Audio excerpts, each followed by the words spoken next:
Samuel était déjà mort, et pourtant il parla. Et ce qu'il dit s'accomplit en moins de 24 heures, avec une précision qu'aucun esprit de mensonge ne peut avoir. Ce n'est pas une théorie, c'est dans la Bible, 1 Samuel 28, et cela brise la règle que Dieu lui-même avait donnée dans 5 livres distincts de l'Ancien Testament. Interdit de parler aux morts, peine de mort, abomination. Et pourtant, cette nuit-là, un prophète enterré depuis des mois monta de la terre, regarda un roi désespéré dans les yeux et lui prononça sa sentence. Voici le problème que la plupart des prédicateurs évitent. Si c'était vraiment Samuel, Dieu se contredit. Si c'était un démon, comment a-t-il prophétisé avec une exactitude surnaturelle? Si c'était un tour de la médium, pourquoi a-t-elle crié de terreur en voyant ce qui est monté de son propre rituel? 3 questions. Une seule réponse.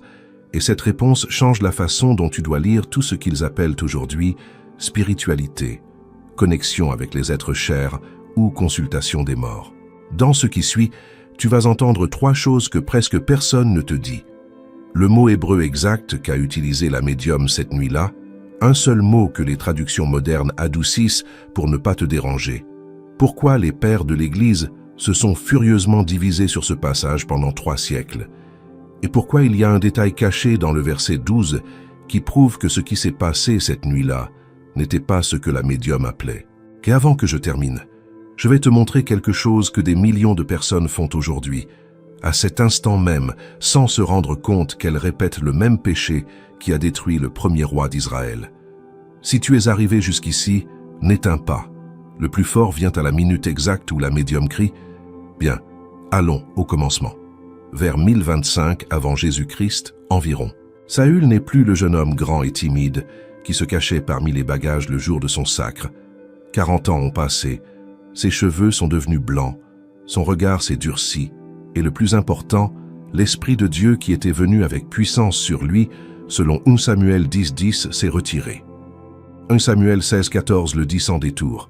L'Esprit de l'Éternel se retira de Saül, et un mauvais esprit envoyé par l'Éternel commença à le tourmenter. Imagine ce que c'est. Tu es roi. Tu as le palais à Gibéa, tu as une armée, tu as une couronne. Mais chaque fois que tu fermes les yeux, tu sens que quelqu'un est parti de l'intérieur de toi. La voix qui autrefois te guidait se tait. Les rêves qui autrefois t'apportaient instruction sont devenus des cauchemars. Les prophètes ne veulent plus te parler. Et le vieux Samuel, le seul qui savait interpréter les silences du ciel, est mort. 1 Samuel 25:1 l'enregistre. Samuel mourut et tout Israël le pleura, et on l'enterra à Rama. Saül resta seul. Et voici le détail que presque personne ne remarque. Avant sa crise finale, Saül avait fait quelque chose qui parut juste. 1 Samuel 28:3 le dit. Saül avait chassé du pays les médiums et les spirites. Il avait accompli la loi. Il avait nettoyé le pays des sorciers. Extérieurement, Saül paraissait un roi orthodoxe. Intérieurement, il était déjà pourri. Et pour comprendre la gravité de ce que Saül allait faire, tu as besoin de savoir ce que la loi disait exactement sur la nécromancie. Lévitique 26 le dit avec une sévérité qui ne laisse aucune marge. Si une personne s'adresse aux nécromants ou aux devins pour se prostituer après eux, l'Éternel tournera sa face contre cette personne et la retranchera du milieu de son peuple. Saïsi tournera sa face contre cette personne.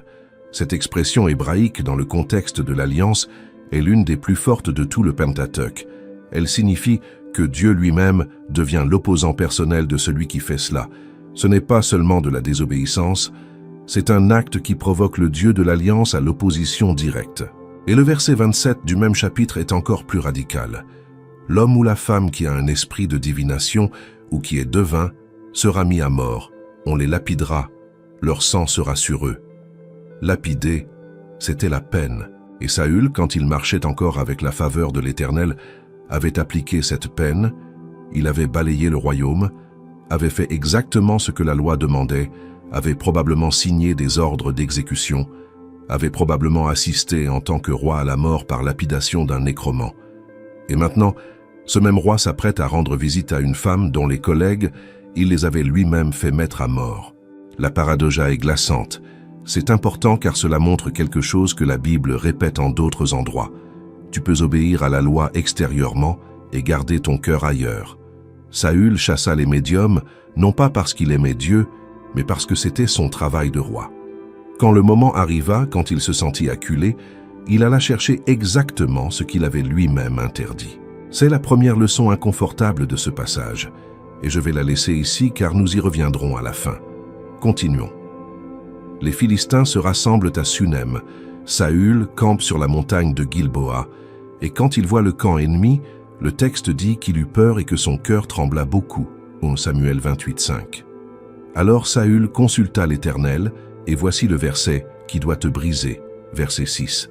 L'Éternel ne lui répondit ni par les songes, ni par l'Urim, ni par les prophètes. 3 canaux de révélation, 3, et tous 3 silencieux. Dieu ne lui répondit pas. Pense à ce que c'est. Saül est le roi oint. Saül a le grand prêtre à sa disposition. Saül a l'Urim et le Tumim, ces pierres sacrées qui servaient à interroger la volonté de Dieu dans les moments décisifs. Saül a des prophètes dans le royaume. Et pourtant, le ciel est fermé. Pourquoi? Parce que Saül avait déjà rejeté l'Éternel auparavant. Au chapitre 13, il offrit un sacrifice sans attendre Samuel. Au chapitre 15, il épargna Agag et garda le butin que Dieu avait ordonné de détruire, et Samuel lui avait dit en face, au 15-23, que la rébellion est aussi grave que le péché de divination. La rébellion est comme le péché de divination, marque cette phrase, elle fera écho plus tard. Saül, l'homme qui des années auparavant avait dit oui à la rébellion, se prépare maintenant à tomber dans ce que la rébellion, selon les propres paroles de Dieu, était déjà équivalente, la divination. Et comme le ciel ne lui répond pas, Saül prend une décision, verset 7. « Cherchez-moi une femme qui ait un esprit de divination, afin que j'aille la consulter. » Ses serviteurs lui répondent aussitôt, « Il y a une femme à Endor. » Et remarque la rapidité de la réponse. Saül avait chassé les médiums, mais ses serviteurs savaient exactement où en trouver une. L'obscurité ne disparaît jamais complètement quand on ne fait que la balayer de l'extérieur. Elle se cache, elle attend. Et quand le roi en a besoin, quelqu'un sait toujours où est l'adresse. Endor, 4 milles au nord-est de Sunem, c'est-à-dire de l'autre côté du mont Morée, juste derrière les lignes philistines. Pour y arriver, Saül doit contourner le camp ennemi dans l'obscurité, déguisé avec 2 serviteurs, un roi d'Israël risquant sa vie pour parler à une nécromante qu'il avait lui-même déclarée illégale. Relis cela, un roi d'Israël traverse la frontière de l'ennemi de nuit, caché, pour violer la loi de Dieu, et tout cela parce que Dieu ne lui parlait plus. Imagine la scène, la lune est haute, les torches du camp philistin brillent en bas dans la vallée de Jizréel, des milliers de petites lumières qui ressemblent à des étoiles tombées sur la terre, la montagne de Gilboa, où Saül devrait être à la tête de ses troupes, et derrière lui et devant de l'autre côté de la vallée, éclairé par les ennemis, se trouve le petit village d'Endor, presque collé au mont Morée. Saül marche avec un manteau ordinaire, sans couronne, sans sceptre, sans écuyer royal. 2 serviteurs l'accompagnent, tout aussi anonyme, le roi oint d'Israël, l'homme qui des années auparavant avait été le plus grand et le plus impressionnant de toute la tribu de Benjamin, se glisse maintenant entre les buissons comme un fugitif. Chacun de ses pas est une négation de qui il était. Chacun de ses pas est la réponse à une question qu'il s'était posée des années auparavant, quand il offrit un sacrifice sans attendre, quand il épargna Agag, quand il consulta ses propres peurs plutôt que Dieu. Chacune de ces petites rébellions avait une destination, et la destination avait une direction. 4 milles au nord-est de Sunem, une grotte, une femme, un trou dans le sol. La distance que Saül parcourt cette nuit-là, selon les calculs du spécialiste Ronald Youngblood, équivaut à environ 2 heures de marche rapide traversant une vallée remplie de sentinelles philistines. Le moindre bruit pouvait être sa mort. La moindre torche pouvait le révéler.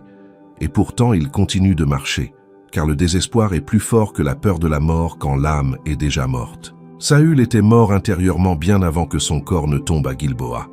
Cette nuit-là, il n'allait que chercher la confirmation. Ici se termine le premier acte, et ici commence la question que nous allons démonter pièce par pièce. Car si Dieu condamne le fait de parler aux morts, et si Saül commet une abomination, et si cette abomination est punie de mort selon Lévitique 20, pourquoi ce qui se passe après se produit-il? Pourquoi Samuel apparaît-il vraiment? Allons au deuxième acte. La femme est dans sa maison à Endor. La Bible ne nous donne pas son nom, ce qui est déjà intéressant car dans les récits importants, Les noms pèsent, ici non, c'est la femme d'Endor. Et le texte hébreu la décrit par une expression très spécifique, Baalat Aube, la maîtresse de l'aube. Ce mot aube, traduit dans beaucoup de Bibles par esprit de divination, a une signification plus concrète que ce que la plupart savent. L'érudit Harry Hoffner, dans une étude publiée dans le Journal of Biblical Literature en 1967, montra que le terme, dans son origine mésopotamienne, se référait à une fosse rituelle, une fosse creusée dans le sol où les sorciers invoquaient les esprits du monde souterrain. Ce n'était pas une boule de cristal, ni un jeu de cartes, ni une table ronde avec des bougies. C'était un trou dans la terre, une bouche ouverte vers l'abîme. C'est ce que possédait la femme d'Endor. Ce n'était pas une voyante moderne, c'était une prêtresse d'un culte antique qui appelait les morts depuis une fosse creusée dans le sol de sa grotte. Et c'est pourquoi, quand le texte biblique la décrit, il utilise un vocabulaire technique, non décoratif. Saül n'est pas allé chez une astrologue. Saül est allé chez une nécromante au sens strict, une femme qui invoquait les défunts au moyen d'un rituel souterrain. La scène est celle-ci. Saül entre et lui dit « Je te prie, évoque-moi par l'esprit et fais-moi monter celui que je te dirai. » Elle a peur. Pourquoi ? Parce que Saül lui-même avait décrété la peine de mort pour ceux de sa profession. Elle lui dit « Tu sais ce que le roi a fait. Pourquoi me tends-tu un piège ?» Saül lui jure par l'Éternel qu'il ne lui arrivera rien. Et ici, il y a quelque chose de brutal. Saül jure par l'Éternel pour garantir la sécurité d'une femme qui s'apprête à violer la loi de l'Éternel. L'hypocrisie spirituelle est complète. Saül invoque le nom de Dieu pour protéger un acte que Dieu condamne à mort. Après cela, la femme demande « Qui veux-tu que je te fasse monter ?» Et Saül prononce un nom, Samuel. « Fais-moi monter, Samuel. » Ici, prête attention, car ce qui se passe ensuite est le véritable centre de ce passage. Et c'est là que le texte hébreu te pousse à poser une question que la plupart des traductions adoucissent. La femme commence son incantation, et alors, selon le verset 12, elle voit quelque chose et crie. Elle crie d'un grand cri, dit le texte, comme si elle avait vu quelque chose qu'elle n'avait jamais vu de sa vie. Et elle dit à Saül, ne sachant pas encore que c'est lui, « Pourquoi m'as-tu trompé? Tu es Saül. » Arrêtons-nous là, car ce détail à lui seul devrait te secouer. La femme faisait cela professionnellement. C'était son métier. Elle l'avait probablement fait des centaines de fois, et chaque fois ce qui apparaissait était prévisible, quelque chose qu'elle pouvait maîtriser, qu'elle pouvait contrôler, qui entrait dans sa cérémonie. Mais cette nuit-là, quelque chose de différent monta. Et le cri qu'elle pousse est le cri de quelqu'un qui se rend compte que cette fois, ce n'est pas elle qui commande. Des commentateurs comme Joyce Baldwin, dans son œuvre classique sur 1 Samuel, ont suggéré quelque chose d'important. Les signes du texte indiquent que ce fut pour elle un événement extraordinaire et terrifiant, car elle n'avait pas le contrôle. La femme fit l'invocation s'attendant à ce qu'il se passe la même chose que d'habitude, le prévisible. Et soudain, elle se heurta à quelque chose qu'elle n'avait pas appelé, quelque chose qui vint sans être convoqué par elle. Et à cet instant même, elle comprit que l'homme en face d'elle était Saül, car seul un roi désespéré pouvait attirer une manifestation comme celle-ci. Saül, qui n'a encore rien vu, demande « Qu'as-tu vu ?» Et voici le moment où l'hébreu devient volcanique. Verset 13, la femme dit « J'ai vu un Elohim qui montait de la terre. » Elohim, le même mot qui en Genèse 1.1 est traduit par « Dieu ». Au commencement, Dieu, Elohim, créa les cieux et la terre. Et maintenant ce même mot utilisé par une prêtresse païenne pour décrire ce qui sort de sa fosse. Les traductions modernes désespèrent devant ce verset. Certaines disent « un être divin », d'autres disent « un esprit ».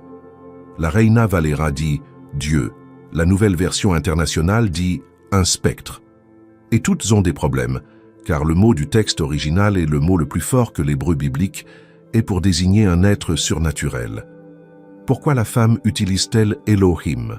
La réponse la plus probable, défendue par des spécialistes comme Michael Heiser, est que dans le contexte païen, le mot Elohim s'appliquait à tout être du monde invisible, non seulement au vrai Dieu, mais aussi aux esprits, aux anges, aux démons, aux âmes des morts, toute entité incorporelle. La femme parle depuis son vocabulaire religieux, non depuis la théologie israélite. Mais voici le détail. Elle ne s'attendait pas à voir un Elohim, elle s'attendait à voir un Ob, un chuchotement, une ombre, un marmottement, quelque chose de maniable, et elle vit quelque chose qui la fit crier. Saül demande « Quelle est sa forme ?» Elle répond « Un homme âgé monte, et il est enveloppé d'un manteau. » Manteau en hébreu, meil, le mot technique utilisé pour le vêtement des prophètes. Le même vêtement que Samuel portait toute sa vie, le même qui se déchira quand Saül le saisit au chapitre 15, dans cette scène où Samuel lui dit « Ainsi l'Éternel arrachera le royaume d'Israël de ta main. » Arrête-toi un instant. Le manteau n'est pas un détail décoratif. Le manteau dans ce passage est la signature. C'est la marque d'identité. C'est ce qui fait que Saül reconnaît le défunt sans avoir besoin de le voir de ses propres yeux. Et le manteau lui rappelle le pire jour de sa vie. Ce jour à Gilgal quand il saisit le manteau de Samuel dans un geste désespéré, et le manteau se déchira. Et Samuel, sans s'émouvoir, lui dit « Ainsi l'Éternel arrachera le royaume d'Israël de ta main. » Cette image, ce bruit du manteau se déchirant, ce morceau de tissu restant dans la main de Saül, marqua le début de la fin. Et maintenant, des années plus tard, dans l'obscurité d'Endor, Saül entend qu'un homme âgé monte, enveloppé d'un manteau. Le même manteau qu'il avait déchiré, le même manteau qui avait annoncé sa sentence, le même manteau qui maintenant, de l'autre côté de la tombe, vient confirmer ce qui avait déjà été prononcé de son vivant. Et Saül, en entendant la description, comprend que c'est Samuel. Il s'incline, le visage contre terre, et se prosterne. Aussitôt, au verset 15, le texte fait quelque chose d'extraordinaire, quelque chose qu'aucun sermon précipité ne souligne. Il dit littéralement ceci. Et Samuel dit à Saül. Et Samuel dit, non pas l'esprit qui ressemblait à Samuel, non pas l'apparition, non pas le fantôme. Le texte biblique inspiré, écrit sous la vigilance de Dieu lui-même, identifie celui qui parle par son nom, Samuel, et le fait 4 fois de suite en quelques versets. Versets 12, 14, 15, 16, Samuel, Samuel, Samuel, Samuel. Si le texte sacré voulait nous avertir que c'était une falsification démoniaque, il l'aurait dit. La Bible ne prend pas de gants quand il s'agit d'une tromperie. Dans Acte 16, quand Paul discerne la jeune fille de Philippe, le texte dit clairement « esprit de divination ». Dans 1 Roi 22, quand un esprit menteur trompe les prophètes d'Achab, le texte le dit explicitement « esprit de mensonge ». Ici, en 1 Samuel 28, le texte dit « Samuel » 4 fois, « frère, sœur ». Cela importe, car la plupart des prédicateurs nerveux à la lecture de ce chapitre disent rapidement « c'était un démon qui s'est fait passer pour Samuel ». Puis ils continuent comme si le problème était résolu. Mais le problème n'est pas résolu, car le texte biblique ne dit pas cela. Le texte biblique affirme explicitement que Samuel a parlé. Et voici le second élément qui rend cette position presque impossible à soutenir. Ce que Samuel dit cette nuit-là s'accomplit. Verset 19, « Demain, toi et tes fils serez avec moi. » Le lendemain, 1 Samuel 31, « Saül meurt sur la montagne de Gilboa. 3 de ses fils meurent avec lui. Jonathan parmi eux. Son armée est massacrée par les Philistins. Son corps est décapité. Sa tête est promenée comme un trophée. Ses os finissent cloués sur le mur de Beth-Shéan. » Chaque parole dite cette nuit-là accomplie en moins de 24 heures. Or, Deutéronome 18, 22 dit quelque chose de très clair. Si un prophète parle au nom de l'Éternel et que la parole ne s'accomplit pas, ce prophète n'est pas de Dieu. Et si elle s'accomplit, il l'est. Ici, elle s'accomplit point par point. Un démon peut-il prophétiser avec cette précision au nom de l'Éternel et avoir raison? La tradition patristique s'est divisée justement sur ce point. Tertullien, écrivant au début du IIIe siècle dans son œuvre de Anima, chapitre 57, défendit que c'était un démon. Son argument principal était théologique. Dieu ne peut pas se contredire, et comme Dieu interdit de consulter les morts, cela ne pouvait pas être le vrai Samuel car cela validerait la nécromancie. Donc c'était une imitation démoniaque. Justin Martyr, une génération plus tôt, dans son dialogue avec Tryphon, chapitre 105, défendit le contraire, que c'était le vrai Samuel, que Dieu, souverain sur la vie et la mort, pouvait permettre exceptionnellement qu'un prophète parle une fois de plus, non pas pour valider la pratique, mais pour sceller la sentence du roi rebelle. Origène écrivit une homélie entière sur le sujet. la 5e homélie sur 1 Samuel, connue en latin sous le titre de Engastrimito, où il argumente en faveur de l'identification littérale, c'était Samuel. Et ici, la tradition se divise. Certains pères postérieurs, comme Eustate d'Antioche, Grégoire de Nice, Jean Chrysostome et Augustin d'Hippone, finirent par s'aligner avec Tertullien et lire l'apparition comme démoniaque, essayant de protéger la doctrine selon laquelle aucune nécromancie ne peut réellement invoquer une âme du repos. D'autres, comme Justin et Origène, ainsi que la tradition rabbinique et deutérocanonique antérieure, lurent le passage littéralement. Ce qui commence à se dessiner quand tu étudies l'histoire de l'interprétation, c'est que les voix les plus anciennes, les plus proches du texte, celles du judaïsme du Second Temple et des premiers pères des 2e et 3e siècles, lisent le passage littéralement. Samuel apparut, Dieu le permit, la femme d'Andor ne fut que le décor. Les voix postérieures tentèrent d'adoucir la difficulté théologique avec la lecture du démon imposteur. Et il y a un argument textuel qui est presque toujours omis, mais qui vaut la peine d'être apporté ici. C'est le contraste avec 1 Roi 22. Dans ce passage, le roi Achab veut aller à la guerre. Il rassemble ses prophètes. Ses prophètes lui disent qu'il va gagner, mais le vrai prophète Michée a une vision. Il voit l'Éternel assis sur son trône, entouré de sa cour céleste, et un esprit s'offre pour tromper les prophètes d'Achab. Et le texte, au verset 21, l'identifie explicitement. Un esprit sortit et dit « Je le séduirai », verset 22. « Je serai un esprit de mensonge dans la bouche de tous ces prophètes, esprit de mensonge ». Quand la Bible veut dire que quelque chose est une tromperie spirituelle, la Bible le dit. Il y a un vocabulaire technique que le texte sacré utilise quand il y a simulation démoniaque, et ce vocabulaire n'apparaît pas dans 1 Samuel 28. Il n'apparaît pas esprit, il n'apparaît pas mensonge, il n'apparaît pas tromperie, il n'apparaît pas démon, il n'apparaît pas esprit impur. Aucune des marques que le texte biblique utilise quand il veut nous avertir que quelque chose qu'est faux. Apparaît en revanche Samuel et le manteau du prophète, et une prophétie qui s'accomplit à la lettre.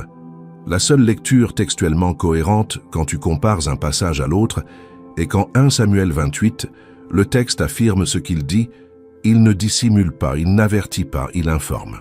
Et c'est ce que le judaïsme du Second Temple comprit.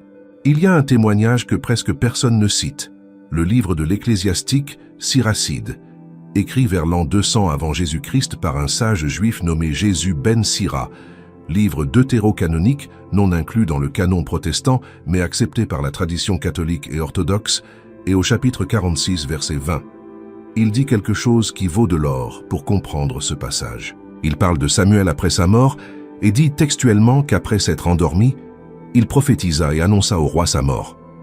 Regarde ce que cela signifie. Un sage juif du 2e siècle avant Jésus-Christ, lisant 1 Samuel 28, n'eut aucun doute. Pour lui, Samuel prophétisa après sa mort. C'était la lecture naturelle du texte. Et Flavius Joseph, l'historien juif du 1er siècle, dans ses Antiquités judaïques, livre 6, chapitre 14, fait la même lecture. Pour Joseph, c'était Samuel. Ainsi, nous avons donc la lecture traditionnelle du judaïsme du Second Temple, la lecture de Joseph, la lecture du Siracide, la lecture de Justin, la lecture d'Origène, toutes coïncident. C'était Samuel. L'idée que c'était un démon imposteur, bien que présente dès Tertullien, gagna du terrain principalement chez les pères postérieurs et vient en grande partie de l'effort pour préserver la cohérence du système théologique contre la nécromancie, non du texte lui-même. Mais alors vient la pire question. Si c'était vraiment Samuel, cela ne signifie-t-il pas que la femme d'Andor avait un véritable pouvoir? Dieu ne serait-il pas en train de valider la nécromancie? Et la réponse est non. Et c'est ici que le texte devient chirurgical. Avant de regarder le cri de la femme, il y a un autre passage du Nouveau Testament qui éclaire énormément celui-ci, et presque personne ne le connecte avec Andor. Matthieu 17, la transfiguration. Dans ce passage, Jésus monte sur la montagne avec 3 disciples, Pierre, Jacques et Jean, et là, en pleine lumière, apparaissent 2 hommes du passé, Moïse et Élie, parlant avec Jésus, visibles, reconnaissables, lucides. Moïse était mort depuis environ 1500 ans, selon la chronologie biblique la plus conservatrice. Élie avait été enlevé au ciel dans un tourbillon. Oui, mais sa dernière apparition avait eu lieu près de 900 ans auparavant. Les deux personnages de l'Ancien Testament, les deux références suprêmes, la loi et les prophètes, parlant en présence de Jésus de ce qui allait se passer à Jérusalem. Tu comprends? La Bible a exactement deux scènes, une dans chaque testament, où un mort de l'Ancien Testament revient pour apparaître et parler. La première est Samuel, dans 1 Samuel 28. La seconde est Moïse et Élie, dans Matthieu 17. Et dans les deux scènes, l'initiative vient de Dieu, non de l'homme. Pierre, Jacques et Jean n'ont fait aucun rituel, n'ont appelé personne, n'ont ouvert aucune fosse, n'ont utilisé aucun hob, ils sont simplement montés sur la montagne et Dieu décida de leur montrer Moïse et Élie. La sorcière d'Endor, en revanche, fit bien une évocation, mais le résultat n'obéit pas à l'évocation, il obéit à Dieu. Cela confirme ce que nous étions déjà en train de voir. Ce qui s'est passé cette nuit-là ne fut pas une exception en faveur de la nécromancie. Ce fut une manifestation souveraine de Dieu qui, par coïncidence, eut lieu pendant un rituel interdit pour montrer au roi, sans laisser de place au doute, que sa sentence était scellée. La Bible, lue dans sa totalité, est claire. Les morts ne répondent pas aux invocations humaines. Les morts peuvent, par décision souveraine de Dieu, être présentés à des moments spécifiques, pour des desseins spécifiques. L'initiative vient toujours d'en haut, jamais d'en bas. Et cela disqualifie toute l'industrie spirite qui a existé tout au long de l'histoire humaine. Regarde à nouveau le cri de la femme au verset 12. La femme cria, eut peur, fut surprise. Si ce qui était apparu avait été ce qu'elle invoquait habituellement, elle n'aurait pas crié. Elle aurait fait son rituel habituel, donné son message habituel, encaissé son tarif, et Saül serait parti avec une réponse vague. Cependant, elle cria parce que quelque chose monta qu'elle n'avait pas appelé. Quelque chose entra par une porte qu'elle n'avait pas ouverte. C'est l'indice textuel qui change toute l'interprétation. Dieu n'a pas validé l'incantation.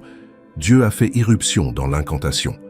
La nécromante faisait son travail habituel, et soudain, le ciel s'ouvrit et envoya Samuel, non pas comme permission de la nécromancie, mais comme sentence contre le roi qui avait osé la chercher. Cela explique aussi quelque chose que beaucoup ne remarquent pas. Après l'apparition, Samuel ne dit pas des paroles de consolation, ne dit pas des paroles ambiguës, comme l'aurait fait un esprit de divination. Samuel parle à Saül exactement comme Samuel lui avait toujours parlé de son vivant, avec la même sévérité, avec la même fidélité à l'alliance, avec le même ton prophétique. Samuel lui dit, verset 16, « Pourquoi m'interroges-tu puisque l'Éternel s'est retiré de toi et s'est rendu ton ennemi ?» Verset 17, « L'Éternel a fait ce qu'il a dit par mon intermédiaire, car l'Éternel a déchiré le royaume de ta main et l'a donné à ton prochain, à David. » C'est le même message que Samuel avait déjà donné de son vivant au chapitre 15. C'est la répétition exacte. Il n'y a pas de révélation nouvelle, pas d'information secrète. Il y a seulement la confirmation finale de la sentence qui avait déjà été prononcée quand Samuel était vivant. Cela écarte l'idée que c'était un esprit de divination, car les esprits de divination donnent des révélations nouvelles, inventent, manipulent, mentent avec des détails saisissants. Ici, il n'y a rien de nouveau. Ici, il y a l'accomplissement prophétique d'une parole que Dieu avait déjà donnée des années auparavant. C'est comme si Samuel revenait du Shéol, non pas pour annoncer quelque chose, mais pour clore le dossier. Et cela s'accorde parfaitement avec la théologie hébraïque du Shéol. Parlons-en une seconde, car c'est important.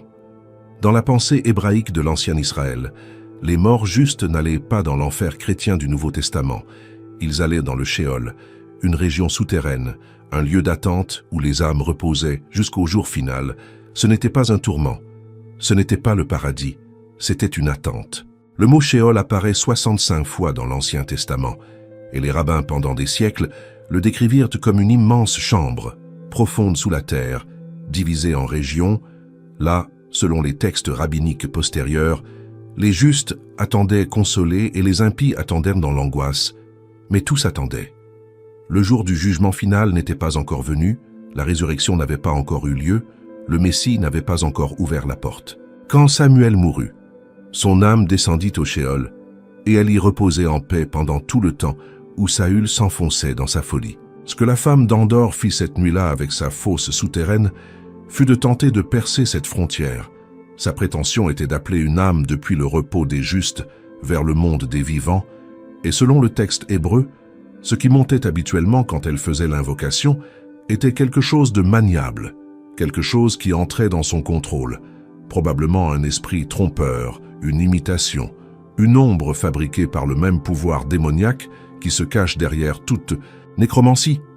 Cette nuit-là, non, cette nuit-là, Dieu lui-même ouvrit le Shéol et fit monter Samuel. Samuel reposait dans le Shéol. 1 Samuel 28:15. Samuel demande « Pourquoi m'as-tu troublé en me faisant monter ?» Troublé, le mot hébreu là est ragaz. Cela signifie être secoué, être dérangé, être sorti d'un état de quiétude. Samuel était en repos, et Dieu, non pas la sorcière, le tira de ce repos pour une seule nuit, pour une seule mission, prononcer la sentence finale sur Saül. C'est la seule lecture qui harmonise toutes les pièces. La sorcière voulait invoquer un esprit. Samuel monta. Saül voulait un conseil. Il reçut une condamnation. La fosse d'Endor voulait ouvrir le monde souterrain. Dieu envoya un prophète. Cela signifie quelque chose que tu dois entendre. Dieu peut faire irruption là où tu ne l'as pas invité. Et quand il fait irruption, il ne vient pas bénir ta désobéissance. Il vient la confronter. Ici se termine le deuxième acte. Et ici, avant d'entrer dans le troisième, je veux m'arrêter une seconde car je sais qu'il y a des personnes qui sont arrivées à cette vidéo cherchant une réponse rapide et qui sont restées jusqu'ici. Si c'est ta première fois sur la chaîne, ne te sens pas pressé. Tu es arrivé il y a peu, regarde tranquillement. Évalue si le contenu t'apporte quelque chose. Et si c'est le cas, alors oui, à un moment donné, je te demanderai de laisser un like. Si tu fais déjà partie de la famille qui revient chaque semaine, frère ou sœur, tu sais déjà ce que je vais te demander. Si cela te fait réfléchir, laisse un like. Cela aide la chaîne à grandir et à toucher plus de gens qui ont besoin d'entendre ce message. Si cela ne t'apporte rien, ce n'est pas grave. Continue à regarder tranquillement. Bien, allons au troisième acte. La question de fond que l'épisode soulève est celle-ci. Pourquoi Dieu, qui a interdit de parler aux morts dans 5 livres distincts, a-t-il permis cette unique exception? La réponse, quand tu lis tout le contexte, est cohérente. Premièrement, Dieu n'a pas permis la nécromancie. Dieu a permis que Samuel apparaisse. Il y a une différence technique énorme. La nécromancie est une pratique humaine d'invocation des morts. Ce qui s'est passé cette nuit-là ne fut pas une invocation qui a fonctionné, ce fut une souveraineté divine qui a interrompu le rituel humain pour émettre un verdict. Deuxièmement, l'apparition n'a pas validé la sorcière. Au contraire, elle l'a effrayée. Elle-même a crié parce que quelque chose monta qui n'était pas ce qu'elle maniait. Si l'épisode avait validé son métier, elle aurait continué son travail après. Le texte ne nous dit pas ce qu'il est advenu d'elle, mais l'implication est que cette nuit-là fut pour elle la découverte terrifiante qu'il existe un vrai Dieu, souverain sur les morts, sur les rituels et sur les rois. Troisièmement, l'apparition n'a donné à Saül aucune information qu'il n'avait pas déjà. Samuel ne fit que répéter ce qu'il avait déjà dit de son vivant. La fonction de l'apparition fut de sceller le jugement, non d'ouvrir une révélation nouvelle. Quatrièmement, et ce point est décisif, 1 Chroniques 10, 13, 14 fait un commentaire inspiré sur cet épisode et dit ceci. Saül mourut pour sa rébellion contre l'Éternel, parce qu'il avait transgressé la parole de l'Éternel, et aussi parce qu'il avait consulté une devineresse, et non l'Éternel. C'est pourquoi l'Éternel le fit mourir. Pèse cette phrase. Le chroniqueur écrivant des siècles plus tard ne dit pas que Saül est mort parce que l'apparition était réelle. Il dit que Saül est mort parce qu'il a consulté une devineresse. Le péché fut l'acte de consulter, l'acte de tordre la direction, l'acte de chercher des réponses en dehors du lieu légitime. Et cela te pose le principe théologique. Le péché de la nécromancie n'est pas dans le fait qu'elle fonctionne ou non. Il est dans le fait de la chercher. Il est dans le fait de changer de canal. Il est dans le fait de préférer n'importe quelle voix à la voix de Dieu. Saül ne fut pas condamné pour avoir écouté Samuel. Saül fut condamné pour avoir préféré une devineresse plutôt que de jeûner, de se repentir et d'attendre. Et c'est là que le passage cesse d'être une curiosité antique et devient une épée qui pointe vers la poitrine de chacun de nous.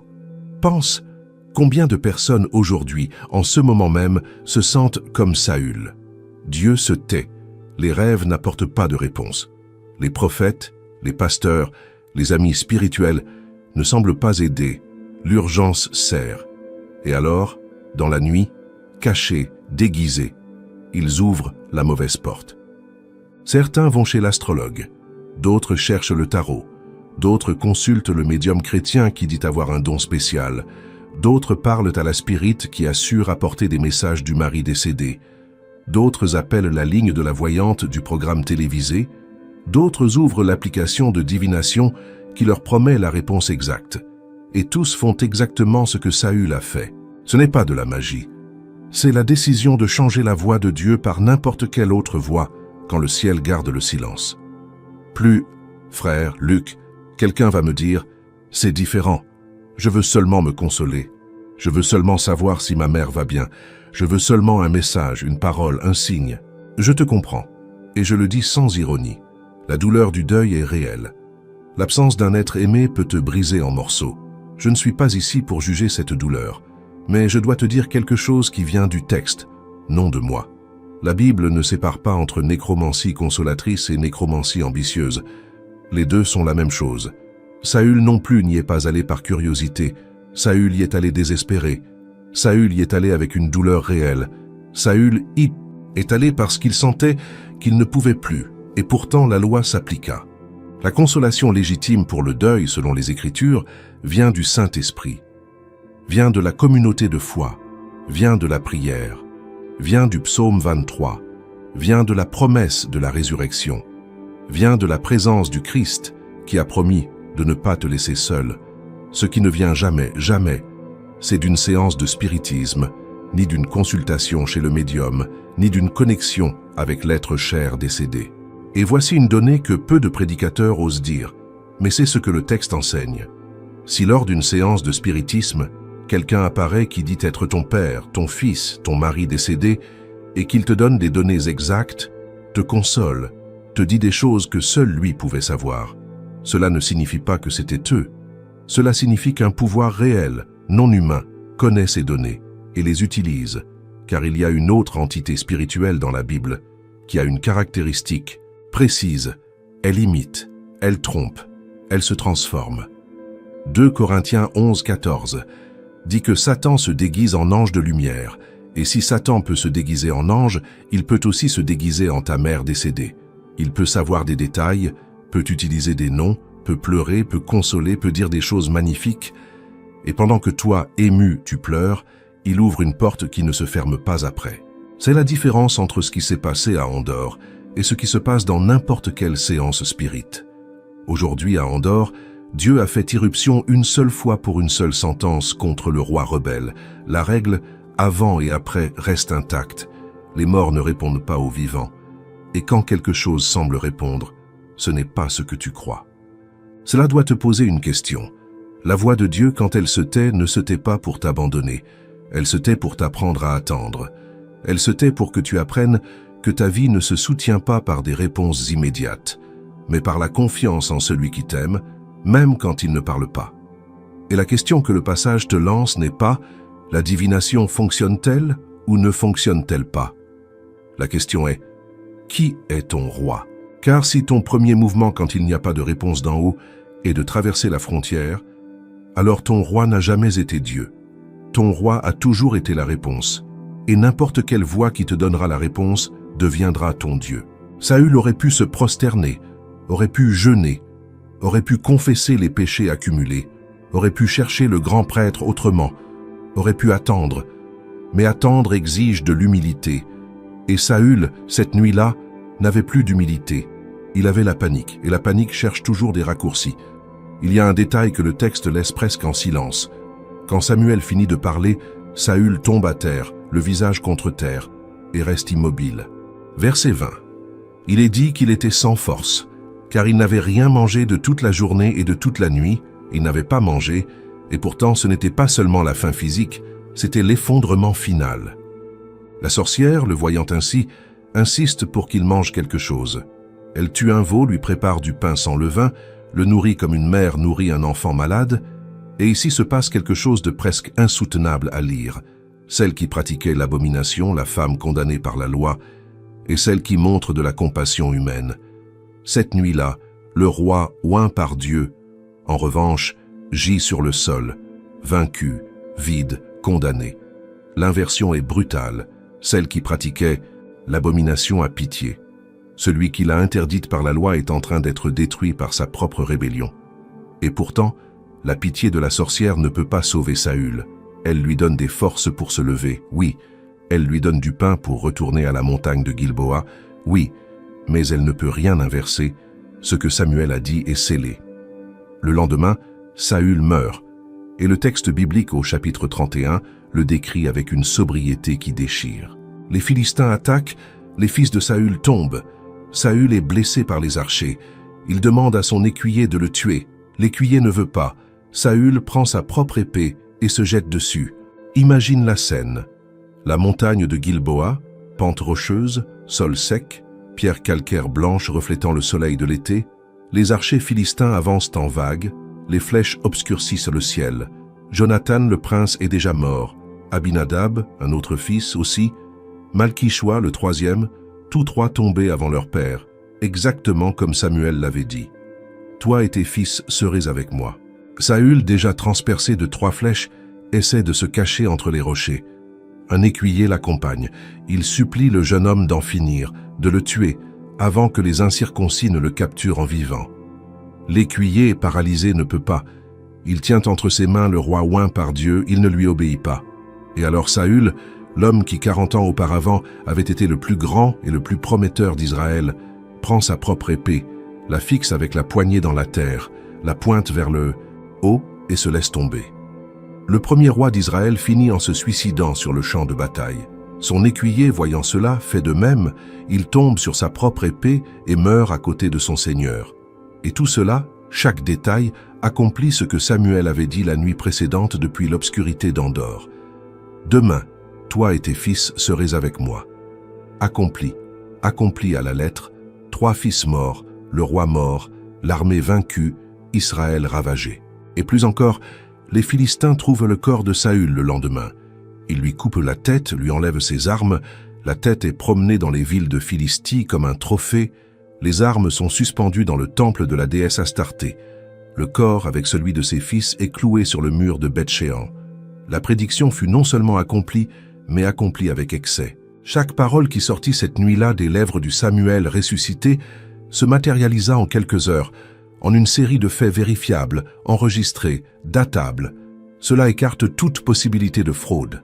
Une sorcière peut tromper, un acteur peut simuler, un démon peut mentir, mais une prophétie accomplie dans le détail en moins d'1 jour, contre toutes les probabilités de bataille, contre tous les calculs militaires, ne peut venir que d'un seul endroit, de Dieu.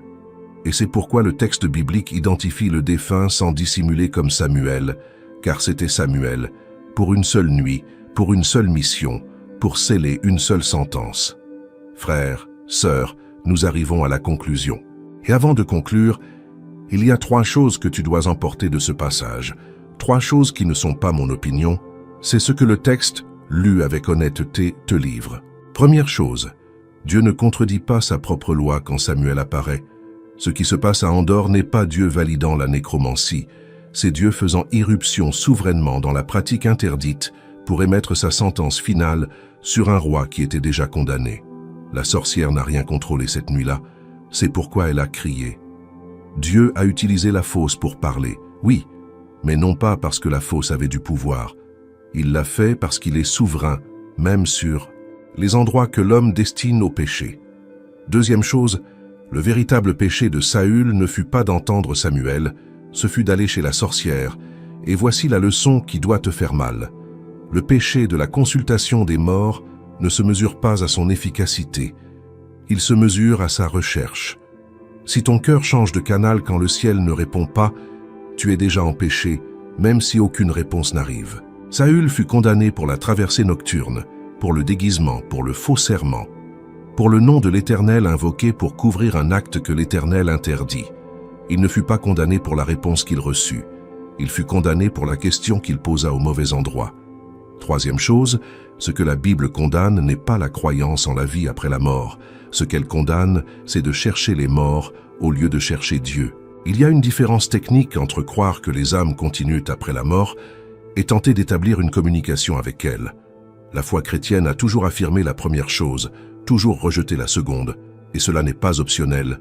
C'est le cœur de la première ligne de défense du premier commandement. Tu n'auras pas d'autre Dieu devant ma face. Toute voix qui te promet ce que seul Dieu doit te donner est un Dieu étranger. Même si elle vient d'une voyante, même si elle vient d'un médium, même si elle vient de quelqu'un qui affirme apporter des messages de ton parent décédé, même si elle vient même d'une église qui se dit chrétienne, mais qui opère avec des pratiques occultes déguisées en spiritualité. La frontière que Saül traversa cette nuit-là est ouverte aujourd'hui sous des formes qu'il n'aurait jamais imaginées. Et la question que le texte te laisse après 50 minutes d'analyse n'est pas historique, elle est présente. Quand Dieu se tait dans ta vie, où vas-tu aller? Car là, exactement là, on voit qui est ton roi.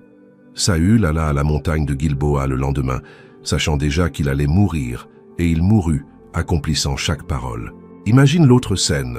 Au sud, dans un village appelé Tsiklag, il y a un autre homme oint, un autre roi, bien qu'il ne porte pas encore de couronne. C'est David. Et David, à ce même moment, traverse une crise aussi grande que celle de Saül, ou pire. Sa ville a été brûlée par les Amalécites. Ses 2 femmes ont été enlevées. Ses 600 hommes pleurent tant qu'ils n'ont plus de force. Et au verset 6 du chapitre 30, le texte dit que ses propres hommes parlaient de le lapider. Même désespoir que Saül, même abandon apparent, même silence initial du ciel. Et alors regarde ce que David fait. Il ne se déguise pas, ne traverse pas la nuit, ne cherche aucune sorcière. Le texte, au même verset, dit quelque chose qui change tout. David se fortifia en l'Éternel, son Dieu.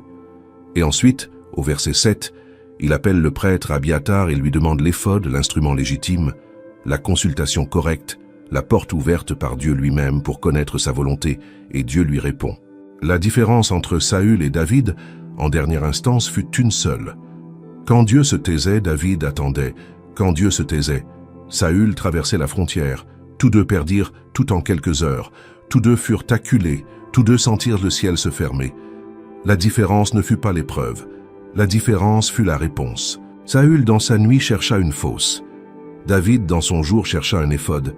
Saül trouva une sentence. David trouva une promesse. C'est la ligne de partage entre les rois qui restent dans l'histoire comme des hommes selon le cœur de Dieu, et les rois qui finissent dans une fosse creusée dans le sol, dans une grotte, dans l'obscurité, parlant à un mort qui n'était revenu que pour sceller la sentence. Et il y a un dernier détail qui clôt tout ce passage avec un poids qu'on ne peut ignorer.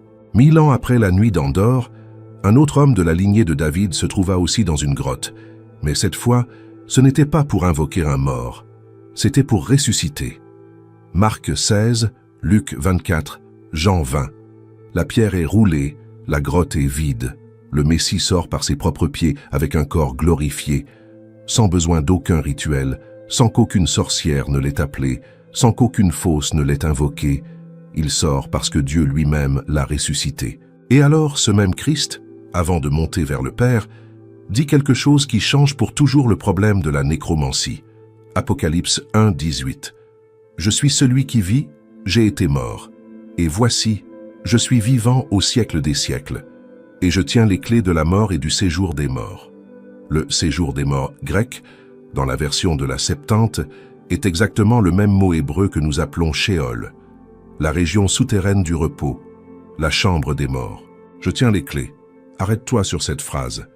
Les clés du séjour des morts, du même Sheol d'où Samuel monta cette nuit-là sur un ordre direct, sont maintenant dans les mains du Christ ressuscité. Personne d'autre ne les a, ni la sorcière d'Endor, ni le médium contemporain, ni la spirite de quelque nom que ce soit, ni le voyant le plus célèbre. Les clés sont dans une seule main. Et la seule manière de savoir quelque chose de l'au-delà aujourd'hui n'est pas par un rituel interdit, c'est par le Christ qui a les clés, par sa parole, par son esprit, par la porte qu'il a ouverte le matin de Pâques. Toute autre porte est une fosse, et toute fosse regarde vers le bas. La porte du Christ, en revanche, regarde vers le haut. Regarde à nouveau la grotte d'Endor, regarde le trou dans le sol, regarde le roi tombé à genoux, regarde le prophète enveloppé de son manteau, se levant du Sheol, non pas pour aider, mais pour confirmer. Et maintenant regarde l'autre grotte, celle du jardin, celle de la pierre roulée, celle de l'ange assis sur le tombeau vide, celle qui dit « Au lieu de « demain tu seras avec moi », une parole complètement différente, une parole qui change toute la direction de l'histoire. Il est ressuscité. C'est la différence entre les deux grottes de la Bible. L'une est creusée vers le bas, vers le repos des morts, et elle exige des rituels, des sorcières, des déguisements, des serments faux. L'autre est ouverte vers le haut, vers le ciel, et elle n'exige rien d'autre que de croire. Saül mourut dans sa grotte, Christ sortit de la sienne, et entre les deux grottes, frères, sœurs, se trouve ta vie maintenant. Demande-toi en silence aujourd'hui, quand Dieu se tait, quelle est la première porte que tu ouvres? Celle d'Endor ou celle du tombeau vide? Car une seule des deux te ramène à la maison.